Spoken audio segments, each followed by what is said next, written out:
The wind was a thief, stealing the warmth from Alara's bones and the courage from her heart.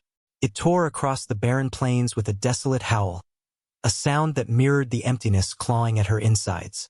The wagon jolted over a rut, and the thin fabric of the veil her mother had stitched years ago, for a day that was meant to be joyous, fluttered against her wet cheeks.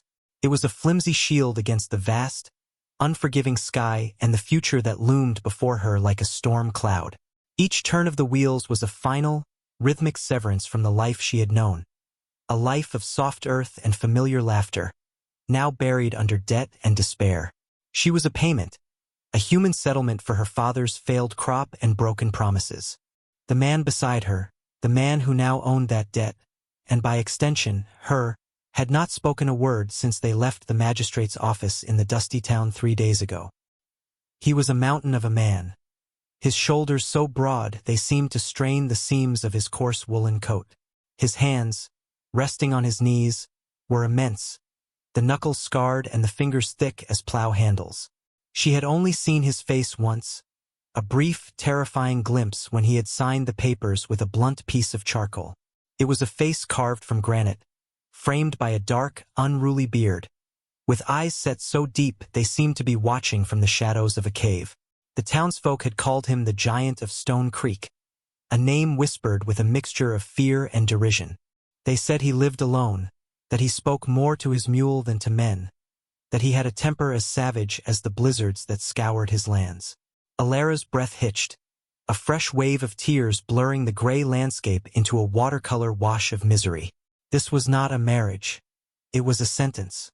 She was being delivered to her jailer. Her sobs, which she had tried to swallow for miles, finally broke free, small, hiccuping sounds that were immediately snatched away by the wind. She pressed her hands to her face, the rough lace of the veil scratching her skin. It was all too much, the grief for her father, the shame of their poverty, the terror of this silent, colossal stranger and the desolate wilderness he called home. The wagon slowed, the creak of the axles groaning to a halt. Alara tensed, her sobs catching in her throat. She did not dare look at him, keeping her face buried in her hands, her world reduced to the damp darkness behind her eyelids. She heard the rustle of his heavy coat, the soft thud of his boots on the wagon bed as he shifted his weight. A shadow fell over her, blocking the pale, indifferent sun. She flinched, expecting a harsh word, a rough hand to pull her from the wagon. This was it. Her new life was beginning with an order, a command. Instead, there was only silence, thick and heavy, broken by the lonely cry of a hawk overhead. Then, she felt a touch so unexpectedly gentle it made her gasp. A large, calloused finger, surprisingly warm, hooked under the edge of her veil. It moved with an almost reverent slowness, lifting the delicate fabric away from her tear-streaked face. Alara squeezed her eyes shut, her heart hammering against her ribs like a trapped bird.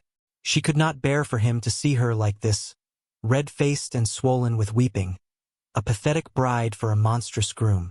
The veil was lifted completely, and the cold air kissed her raw skin. She held her breath, waiting. A long moment passed. The silence stretched, and she could feel his gaze on her, heavy and unreadable. When he finally spoke, his voice was not the growl she had anticipated.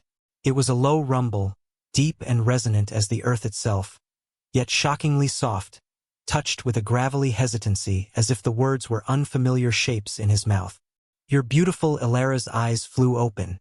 He was leaning over her, his immense frame blocking out the sky. The sun, positioned behind his head, created a halo around his shaggy hair, making it impossible to read his expression clearly. But in the deep-set shadows of his eyes, she saw not cruelty or contempt, but something else entirely, a flicker of profound, aching loneliness that resonated with her own. The words hung in the air between them, simple, direct, and utterly disarming. They were not a compliment. They felt like a statement of fact, an observation made with a quiet, almost startled sincerity. For the first time since her father's passing, a feeling other than fear or grief stirred within her. It was a fragile, bewildering seed of curiosity. The tears still tracked down her cheeks, but the desperate, panicked sobbing had ceased, replaced by a stunned stillness. He did not smile. He simply held her gaze for another moment before straightening up, his presence retreating as he turned to unhitch the mule. He moved with a slow, deliberate economy of motion, his sighs belying a quiet grace. The wind whipped a strand of hair across her face, and Alara did not brush it away. She watched him, this giant of a man, as he led the animal toward a crude-looking barn, and the two words he had spoken echoed in the vast, silent emptiness of her new world, not as a comfort, but as a profound and terrifying complication. The cabin was as stark and formidable as the man who had built it. Hewn from thick, dark logs chinked with mud and moss, it seemed to have risen from the very earth, a solitary bastion against the relentless wind. Inside, it was a single room, dominated by a massive stone fireplace that took up most of one wall. The air was cold and smelled of wood smoke, pine resin, and something else, something wild and masculine. A rough plank table with two stools stood in the center. A bed with a patchwork quilt was tucked into a far corner, and shelves holding a few tin plates and a cast-iron pot lined the wall near the hearth. There was no softness, no sign of a woman's touch. It was a place of pure function, of survival. Silas. He had told her his name was Silas as he'd carried her small trunk inside, gestured toward the bed.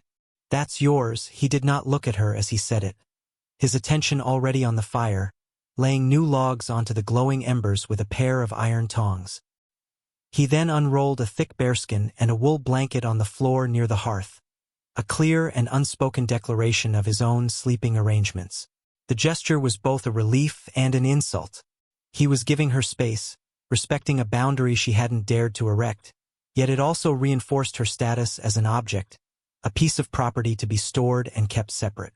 During those first days, Silence was the third inhabitant of the cabin, a presence as solid and unyielding as the stone fireplace. They moved around each other in a carefully choreographed dance of avoidance.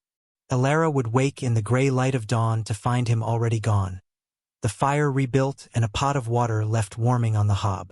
She would busy herself with the meager domestic tasks she could find, sweeping the packed earth floor with a crude broom, washing their two plates, mending the threadbare curtains that hung over the single window. She learned the rhythms of his life through sound and absence. The distant, rhythmic thud of his axe biting into wood, the low nicker of the mule as he led it to the stream, the scrape of his boots on the stone step in the evening, a signal for her to retreat to her corner of the room.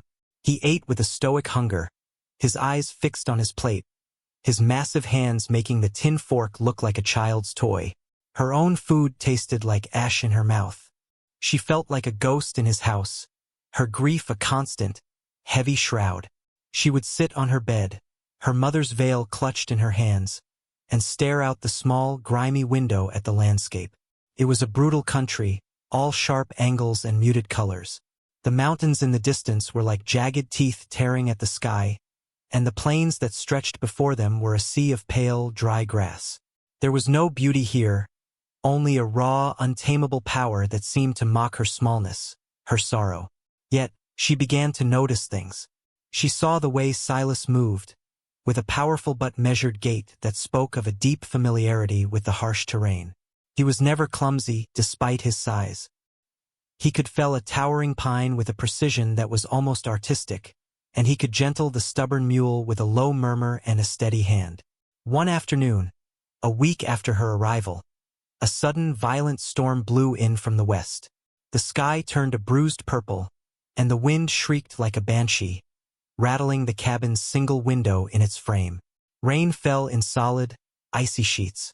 Alara, who had been trying to coax a few withered herbs in a small patch of earth near the door, was caught outside.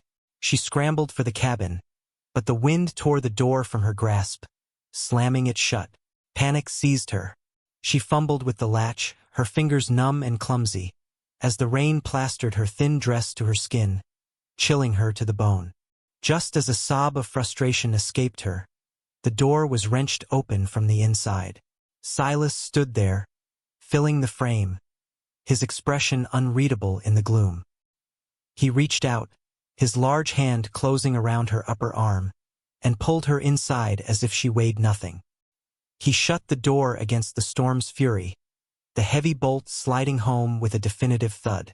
Shivering, soaked, and humiliated, Alara stood dripping on the floor, unable to meet his eyes. She expected him to be angry, to scold her for her foolishness. Instead, he walked past her to the fire, stoking it until the flames leaped high, casting dancing shadows on the walls. He took a heavy wool blanket from his own bedding and, without a word, draped it around her trembling shoulders.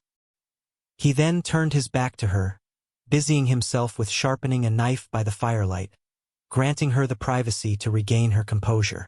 Wrapped in the blanket, which smelled of him, of pine smoke, earth, and clean sweat, Alara felt a strange and unwelcome warmth spread through her, a warmth that had nothing to do with the fire. It was the first act of unambiguous care she had received from anyone since her father had taken ill. It was a gesture devoid of obligation or pity. It was simply kind. Later that night, as the storm raged outside, she lay in her bed, listening to the steady rhythm of his breathing from his place on the floor. The cabin, which had felt like a prison, now seemed like a sanctuary, a fragile shell of warmth and safety against the howling chaos of the world. She looked at the massive, still shape of the man sleeping by the hearth, the firelight catching the rugged lines of his profile. He was not a monster. He was a man who knew how to survive in a world that had clearly offered him little comfort. And in his silent, solitary strength, she saw a faint reflection of the resilience she would have to find within herself if she was ever to do the same. The silence between them began to change after that. It was no longer a void of fear and awkwardness, but a space that held a different quality, a quiet companionship. It was the silence of two people engaged in the shared, difficult work of living. Spring arrived not with a gentle thaw, but with a fierce, grudging retreat of winter. The snow melted in muddy torrents, and the pale grass began to show hints of green. Alara, driven by a desperate need for purpose, for a piece of this hard land to call her own, decided to make a garden. She found a sheltered spot on the south side of the cabin and began the backbreaking work of turning the soil. The ground was rocky and stubborn, fighting her at every turn. She used a small, rusted spade she found in the barn, her hands quickly becoming blistered and raw. Silas watched her from a distance. She could feel his eyes on her as he split firewood or mended a harness. He said nothing, offered no help, and his silence felt like a judgment on her futile efforts. For days she toiled, her body aching with an exhaustion so deep it felt elemental. One morning, she went out to her small plot to find a heavy, broad-tined digging fork, its wooden handle worn smooth with use, stuck firmly in the ground next to her spade. Beside it was a small deerskin pouch filled with seeds, beans, squash, and hardy greens. There was no note, no explanation. Silas was already gone, the sound of his axe echoing from the woods. Alara stood there for a long time, the pouch of seeds clutched in her hand, a lump forming in her throat. He had not offered to do the work for her. He had given her a better tool to do it herself. He had seen her struggle and had provided not charity, but means. It was a gesture of profound respect.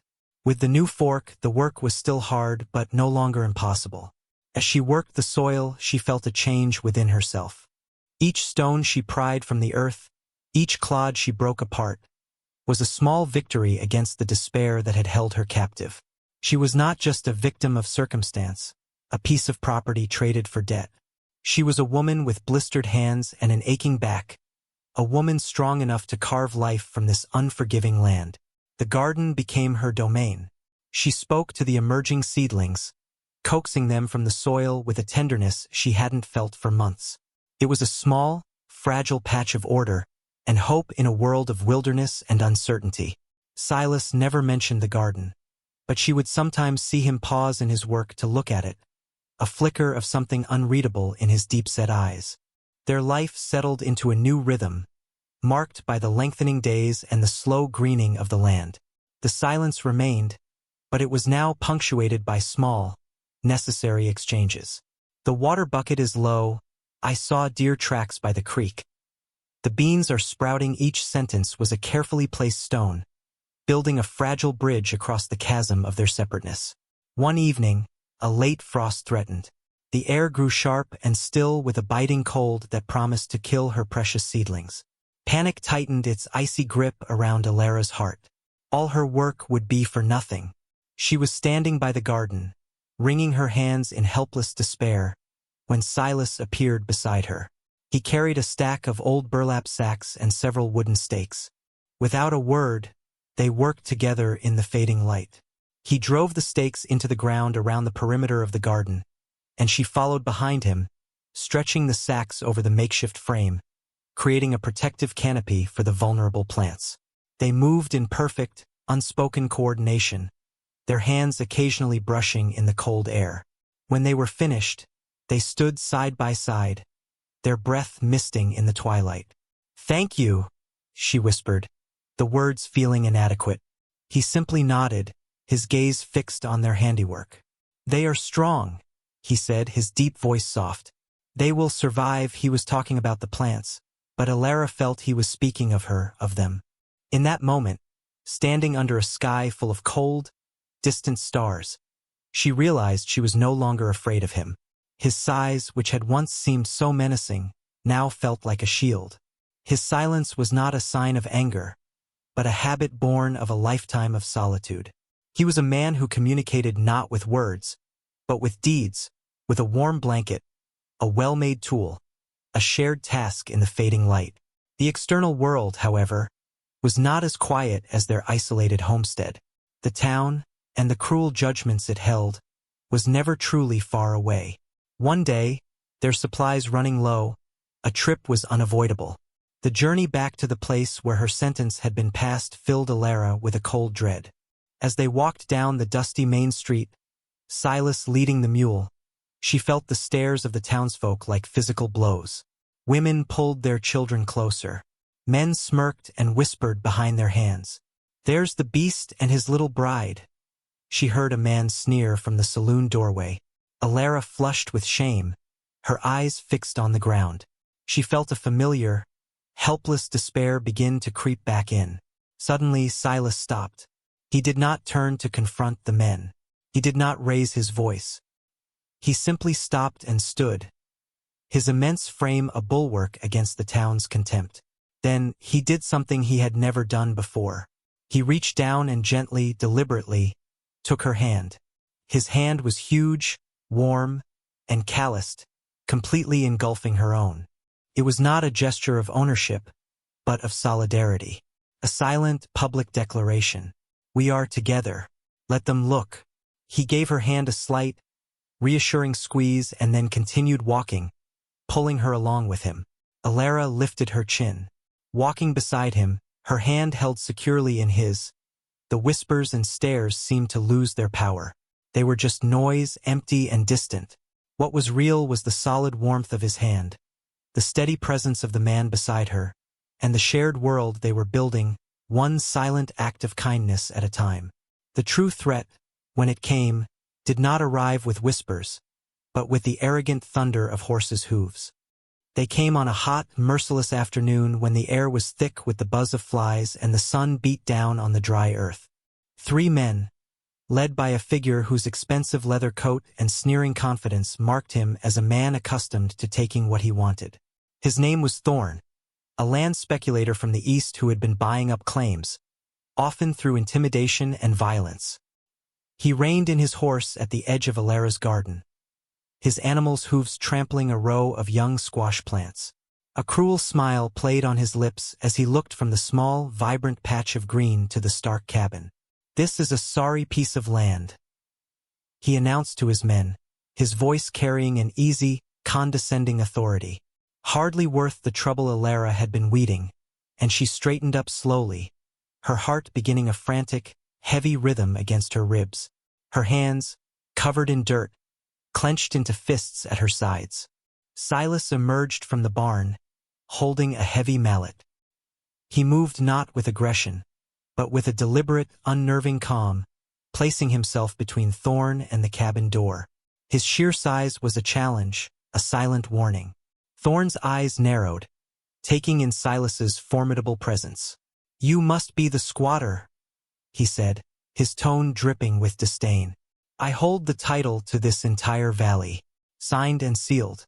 Your claim, whatever scrap of paper you think you have, is worthless. You have until sundown to clear out." Silas did not answer. He simply stood his ground, the mallet held loosely in one hand, his gaze as steady and immovable as the mountains behind him. His silence seemed to enrage Thorn more than any protest would have. "Are you deaf, you dumb ox?" one of Thorn's men snarled, spitting a stream of tobacco juice near Silas's feet. "The boss told you to leave." "This is our home," Alara said, her voice shaking but clear. The words surprised her as much as they did the men. Thorn's attention swiveled to her, his eyes lingering on her in a way that made her skin crawl. "Well, what have we here?" "The beast has a little bird. Perhaps we can make an arrangement. The land for the woman. A fair trade, I'd say." A coarse laugh erupted from his men. A wave of cold fury washed over Alara, burning away her fear. This man, with his casual cruelty, was trying to destroy the one place she had found a fragile sense of safety, the one person who had shown her quiet decency. She took a step forward, positioning herself slightly behind Silas, a small but defiant act of alliance. "You will leave this place," she said, her voice gaining strength. Now Thorn's amusement curdled into annoyance. "Brave words. Let's see if your giant can back them up."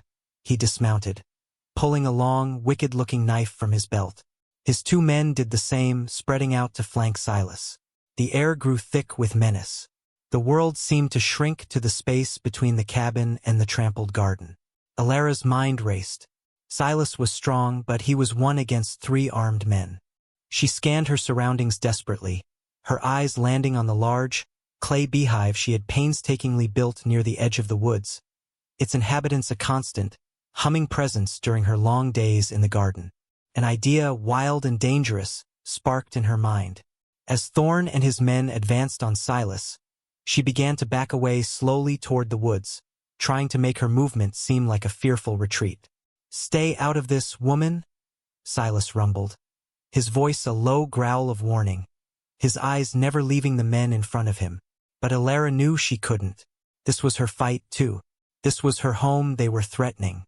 When she reached the edge of the trees, she turned and ran, her heart pounding. Thorn laughed. "That's right, little bird. Run away." His men chuckled, their focus entirely on the confrontation with Silas. It was the opening she needed. She reached the hive, her hands trembling as she grabbed a heavy rock. She took a deep, steadying breath, thought of her trampled squash plants, of Thorn's leering eyes, of Silas's quiet strength. Then, with all her might, she smashed the rock against the side of the clay structure. A furious, deafening roar erupted from within. A black cloud of angry bees exploded into the air, a living weapon of 1,000 tiny, stinging furies. She screamed and dove behind a thicket of bushes as the swarm, agitated and enraged, descended upon the nearest source of disturbance, Thorn and his men. The scene dissolved into chaos. Curses and shrieks of pain replaced the arrogant threats. The men flailed wildly, swatting at the air, their knives forgotten. Thorn, his face already swelling with stings, scrambled for his horse, which was bucking in terror. One of the men fell to the ground, rolling in the dirt, trying to escape the relentless assault. In that moment of pandemonium, Silas moved. He was not a wild brawler but a force of nature. He strode forward and with 2 swift, powerful movements, disarmed the remaining man and sent him sprawling. He grabbed Thorn's horse by the bridle, his strength easily calming the panicked animal. Thorn, half-blinded and howling in agony, managed to haul himself into the saddle. "You'll pay for this," he shrieked, his voice distorted by pain. "Both of you." He kicked his horse into a desperate gallop, his 2 men stumbling after him on foot, pursued by the last of the angry swarm. Silas stood watching them go, his chest heaving, the mallet still in his hand. The immediate danger was over. The homestead was quiet again, save for the lingering hum of the bees returning to their damaged hive. Alara emerged from the trees, her arms and face covered in a few painful stings of her own, but she barely felt them. She walked toward Silas, her steps sure and steady. He turned to face her, his eyes searching her face, his expression a mixture of awe, concern, and something she had never seen before, pride. He reached out, his callous thumb gently brushing a welt that was already rising on her cheek. His touch was feather-light. "You are hurt," he said, his voice rough with emotion. "So are you," she replied, noticing a cut on his forearm where one of the men had nicked him. They stood there in the trampled dirt, surrounded by the evidence of their shared battle, the silence between them no longer a space of distance, but a vessel filled with everything that had just happened. He had been willing to fight for her, for their home, and she, in turn, had found a ferocity she never knew she possessed to fight for him. The sun began to set, casting long shadows across the land, painting the jagged mountains in hues of gold and purple.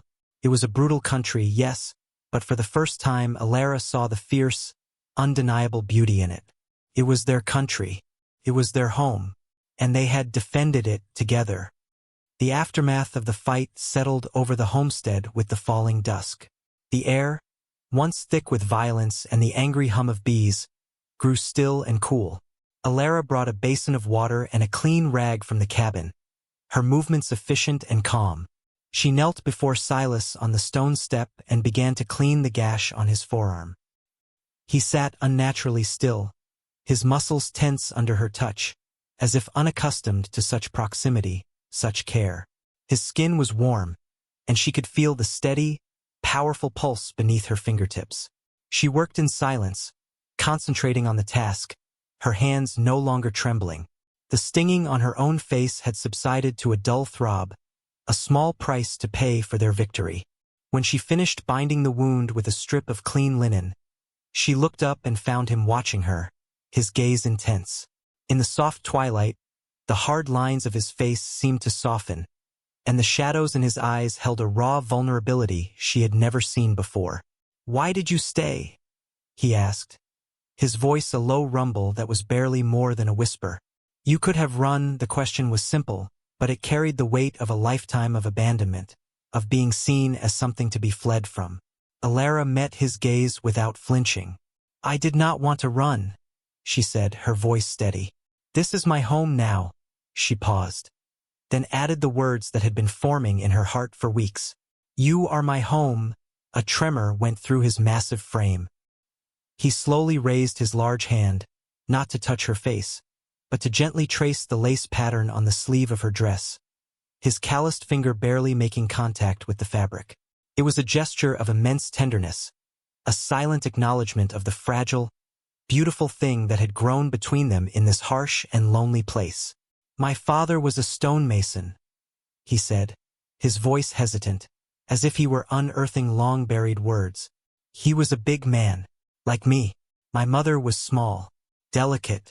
The people in her village said he was a brute who had stolen her. They never saw how he held her. They never saw that his strength was for her. To protect her, he finally looked away from her, his gaze turning toward the vast, darkening plains. When I was a boy, other children threw stones. They called me troll, ogre.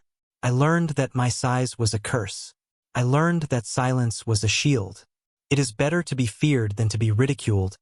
The confession hung in the air, a painful, honest gift. He was showing her the deep, hidden wounds that had shaped him, trusting her with the truth of his solitude. Alara felt her heart ache with a profound empathy.